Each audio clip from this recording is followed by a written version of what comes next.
Welcome to Wolf 359.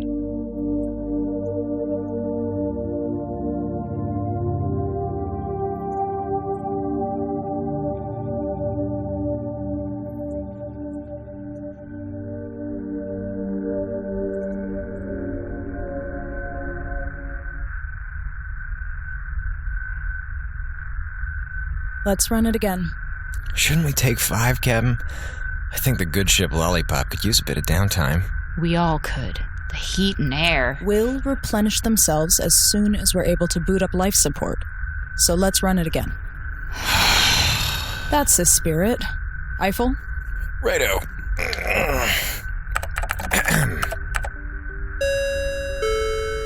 Good evening, ladies and...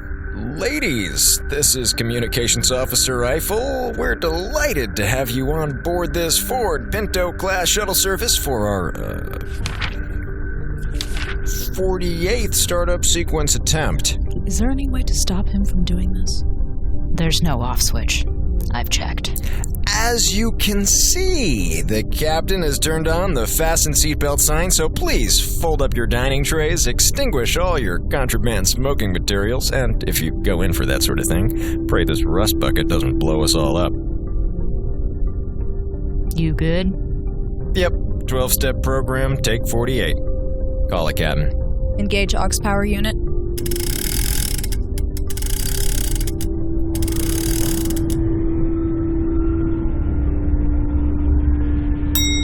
Auxiliary power unit engaged.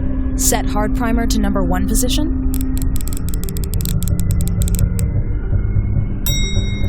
Primer set. Engines responsive. Hopefully not too responsive. Close power bus breakers.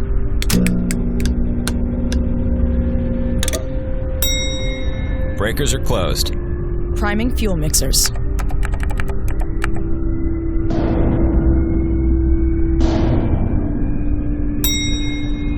Fuel mixer's primed. A little below optimal levels, but still green. Excellent. Okay, here's the fun one. Main thruster ignition.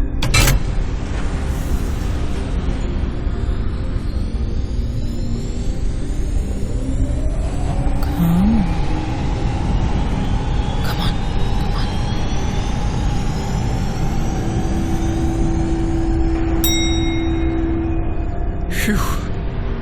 Great. Yeah, great. I'm glad you're so enthusiastic, Commander. Let's engage the avionics system. You think the engine's stable enough for that? The power and the support systems on this boat do kind of have a rocky relationship. Avionics, Minkowski.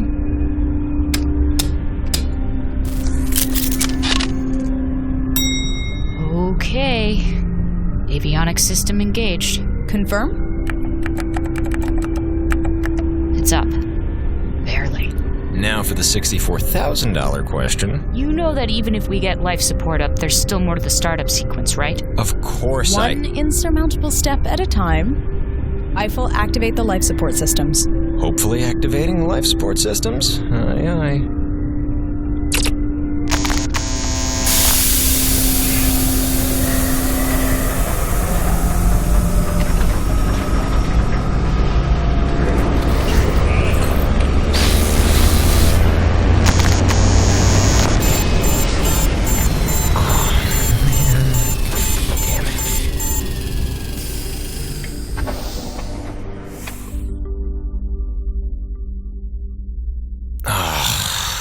Damn it. Must have overclocked the computer. Life support. That teeny little detail. At least the breakers are holding. There's a fix for this. We just have to find it. Something to ponder over tea on our nice, warm space station. The one with all the super breathable air. Shall we, ladies? Not so fast, Jeeves. We've still got about an hour on our suits, and I have a hunch the main bus inputs might be our culprit. Even if it is, it looks like the power failure zapped some of these wires. We'll need replacements from the Hephaestus' stores. That's fair. Commander, you grab parts and oxygen reserves. Eiffel and I will clean up the wiring as best we can in the meantime. Hira, can you initiate the pressure exchange? I'm going into the docking corridor. Roger, Commander. Starting docking procedure now. Door secure. Awaiting pressure exchange. 60 seconds, Commander. Oh, yeah. All these wires are going to have to come out. Why don't you let me take care of those? Feeling gentlemanly, Officer Eiffel? Well, in a sense, yes, but in another more accurate, more cowardly sense, no. I don't want you getting shocked and damaging your mega death switch. You know, you could have given us a chance to come around. I mean, we would have. Then the only tension would be the ship blowing up on accident. I don't have that kind of time. What do you... Ow!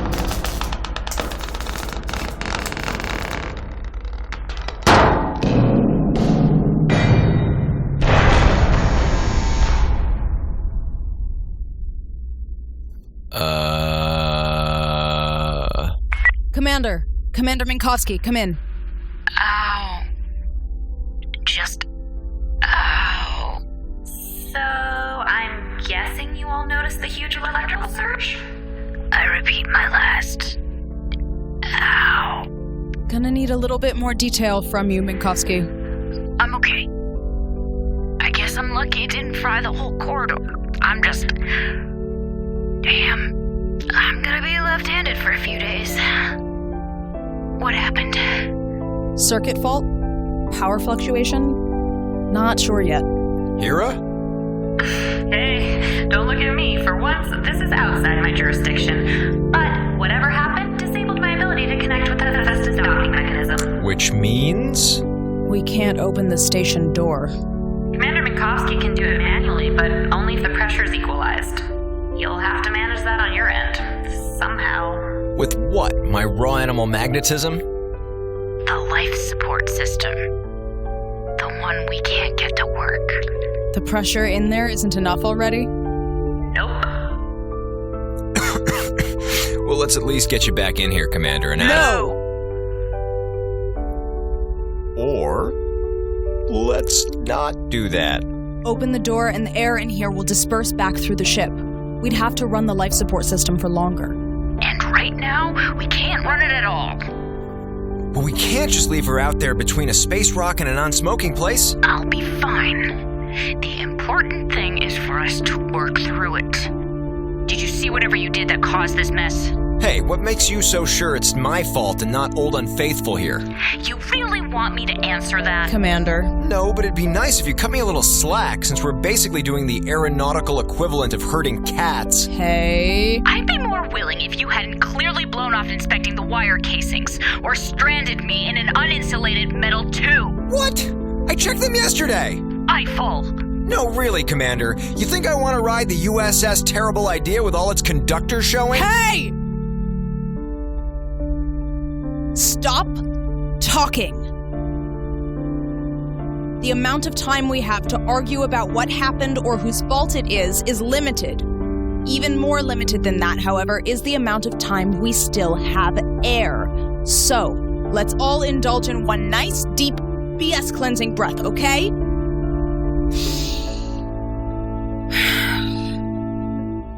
Now, we will get the life support online and the doors open. Officer Eiffel, you and I will rewire this console, run the system, and equalize the pressure. Commander Minkowski, you're going to do whatever you can to repair the door mechanism from the inside. And we are going to accomplish our respective tasks in a calm, composed, and level-headed manner. Understood?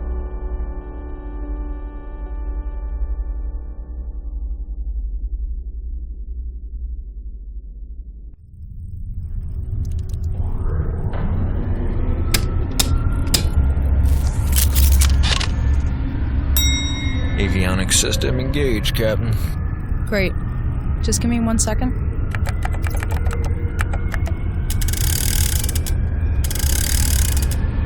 Okay, try now.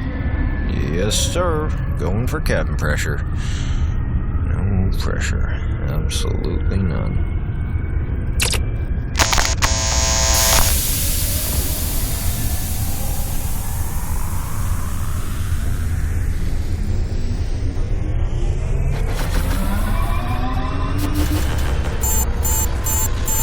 God damn it. Shut it down.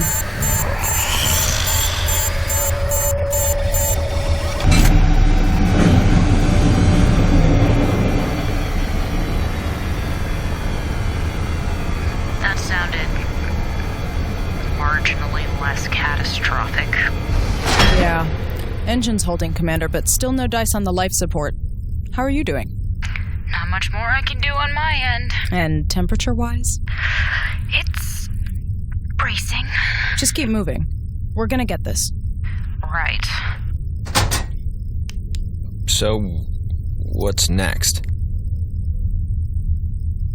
So, a moth walks into a doctor's office. Spaceship Actual, please confirm the moth walks and doesn't fly. Noted communications. The moth indeed walks into a doctor's office, and he says, "Doc, I feel terrible. I've been out of work for a year. I'm up to my compound eyes in debt. Please make this shorter than the one about the bear. I feel like my life has been a waste. I don't feel connected to the people I'm supposed to love." Very common complaints among the moth population. Right, yes. He says, "My daughter's still not talking to me since she shacked up with that high school dropout, and I can't even transverse orient my son because..." How is this in any way useful? Because, Commander, if I don't keep my heart rate under control, none of us will be able to do anything useful. Or help this poor moth. Precisely. Thank you for keeping me on task, communications. My pleasure, Actual. So this moth says, "I feel like my entire life is nothing more than a fragile web of lies." And the doc says, "You do seem to have a lot of problems." "You need a therapist, a psychiatrist even, but I'm a dermatologist. Why did you come to me?" And the moth says, Captain, you okay? The light was on. "Hira, if you disable the ship's safeguards, we could run life support directly off the engine, correct? We wouldn't keep tripping the aux power's fuse light?" Correct, Captain, but I don't think the risk involved is... Never mind that. Eiffel, stand by to run startup sequence. Hira, prepare to disengage the security interlocks. Captain, the VX-3 is too unstable. The danger to the ship's We are structure... running out of options, Hira. And air. So, Hira does a thing, and either we get the life support on, or the ship explodes. But I won't let that happen. Yeah, But I won't let that happen. Okay? Hira, please disengage security interlocks now. 5 seconds, Captain. Good luck. Let's go. Setting primer.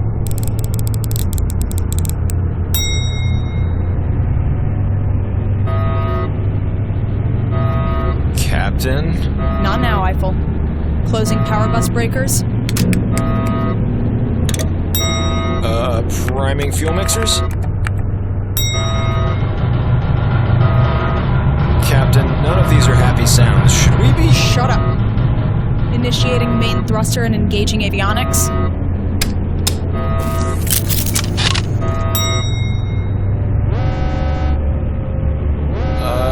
Captain, the electrical system's going into the red and... Eiffel, life support, now! Okay, engaging it!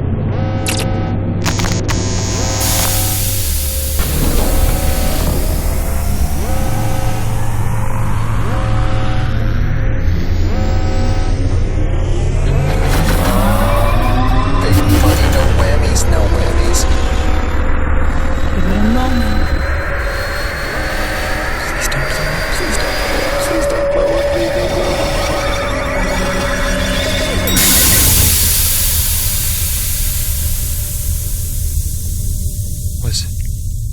Was that it? Hira, can we confirm that... Sensors are detecting an increase in the O2 content of the air and pressure. The airlock should open in 60 seconds. The hills are alive with the sound of oxygen. As soon as that's done, I recommend you re-engage security interlocks and power down the ship's engine. Roger that, Hira. Thank you. Communications. Who's the man? You are, Actual. Come on. you gotta say the whole thing. All right, you're the man, Captain Lovelace. I am. Thank you. Okay, Commander. Thanks. Thank you. I guess you were right. The ship really could take it. Yep. And now we know that life support will stay on if it gets that extra kick of power. Yeah. The more you know. Yay, us. I know we've had a lot of setbacks. I know this isn't ideal by any definition of the word, but we've made it this far. We're going to be okay. I promise. Yes. But for now, let's head back and regroup.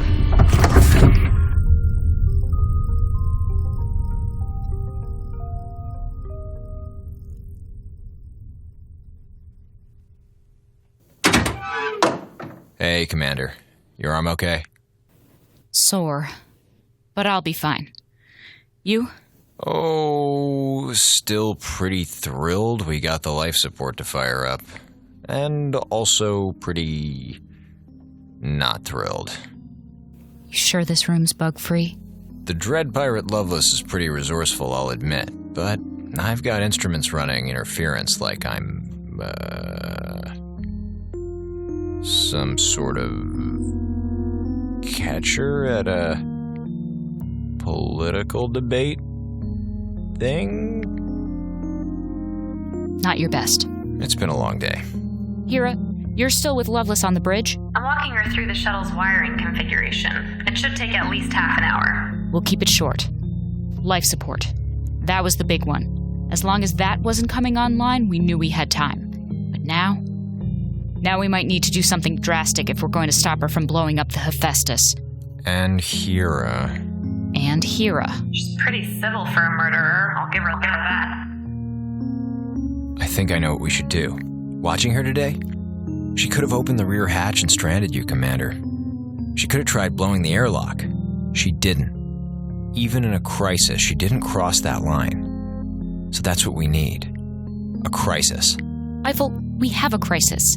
It's a good day when we only have one crisis. Listen, the only way we know to get rid of Hair Trigger von Bommenstein is for Lovelace to disarm it herself, right? So we need to create a situation, a fake emergency, where it seems that's the only viable choice. Where having a bomb around is too much of a risk, even for the conspiracy theorist in chief. What have you got in mind? We keep pretending to help her, but we also start messing with the station to make it seem like something's about to go horribly wrong. Then, when we're ready, we spring our clever trap, and Captain Lovelace makes a command decision to stop being crazy. That sounds complicated. Do you have an easy 3-step solution? As a matter of fact, Hilbert's very own halothane knockout gas. Step 1, we deploy it. Step 2, we disarm the dead man's switch during Lovelace's 20-hour nap. Step 3, we lock her ass up and jettison that bomb into space. Commander, if I can survive a gas attack, I'm pretty sure Lovelace will find a way to Rambo it back at our sorry asses. Plus, what makes you so sure you can disarm that thing on her arm? What if it's got a password or a failsafe? He has a surprisingly valid point. Thank you. Hira, you're the one that's going to be the most affected by all of this. What do you think? I think it's a bad idea to confront Captain Lovelace head on. There's no margin for error and no way to know how she'll react. I actually like Officer Eiffel's idea. But is it feasible? What kind of emergency could we create? A bad one? It'll have to take her by surprise, whatever it is. But it has to be something concrete. Take away something she relies on, something that she would never question. Like air. Intelligence. Come again? Captain Lovelace has kept both of you on a short leash, but she just thinks of me as a tool. She only gives me the time of day when she needs tech support, and only fairly. She wouldn't think I was lying if I told her that, say, a meteor storm was headed directly for the station. Hira, you diabolical fox in the machine. Can I vote for this plan? Hang on. Can you lie about something like that, Hira? Your programming stops me from directly altering or fabricating information when I address station officers. Believe me, I know. But nothing in my databanks would prevent other crew members from, adjusting my sensory systems, my interior station monitors, and my navigation controls to create a convincing simulation of an oncoming meteor storm. Okay, now I double vote for this plan. It is devious. And assuming we make all those adjustments without detection, it has a chance. But the second it starts to fail, we go to Plan B. What's Plan B? Great.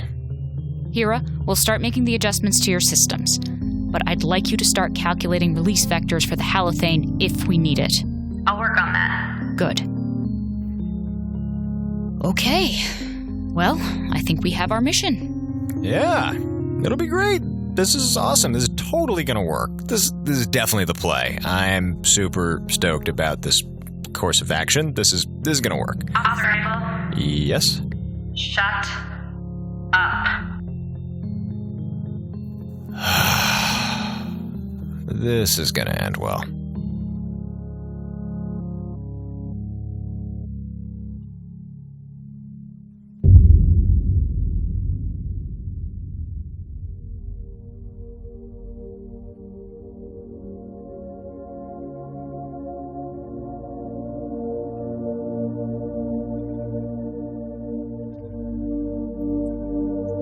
This has been Wolf 359 by Kinda Evil Genius Productions.